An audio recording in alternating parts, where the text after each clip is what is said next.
Thank you very much, Pulse. I am joined by Rekkles. First of all, congratulations on a dominant and convincing win. I want to talk about Kaj. Let's sit back and tell me, how did you find this guy, and why did you bring him into the team? Well, I guess first of all, we met maybe in Season 3 or so in solo queue. So I've known about him for a while now already, but he didn't really come up to point until lately when the reset and everything, and he was really high in Challenger. So I guess we just kind of ended up playing against each other and with each other occasionally, and then I just ended up duking with him a bit. And it felt, I guess, right already from the start, because we're both Swedish, we both understand each other on a personal level, so it's like easy to get along, I guess, in some ways. And it was kind of just convenient in some ways too, because things didn't really work out on a team level with Noxiac, and that's something that kind of hinders us to grow faster, to grow more. And I think that's why we made the change we did. Yeah.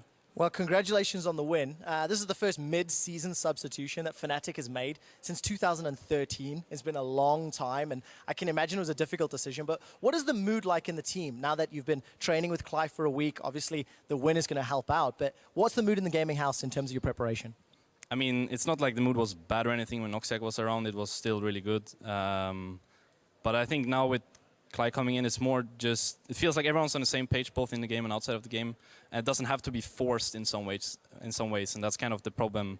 That was kind of the problem with Noxiac. Even though we all really, really tried, and it was a tough decision to make to replace him, I still feel like it was just something that was meant to happen at some point. And the sooner we did it, the more time we had to grow with one another. And with IM coming around in 3 weeks or so, we want to be on our A game, so we can put up a fight and represent Europe well. I'm happy to hear that. Looking ahead, something that Fnatic as an organization and a team you guys have said as well, looking towards Worlds. Let's get some insight then. Is your primary role still going to be shot caller, or is this something you're also looking at to adjust in the team now that you brought Kaj on? Well, I think over the past month I've kind of grown into the role already, and I feel like I've gotten a lot better at it, and at the same time allowed myself to, I guess, play my game as well. So I wouldn't say, like, with him coming in, he's going to take everything over, but then again, maybe he can take some burdens off my back, because at some points it can get a lot for me to deal with, because as an AD carry you are very on point all the time. You don't have much time off where you can kind of take a step back and think about what's next.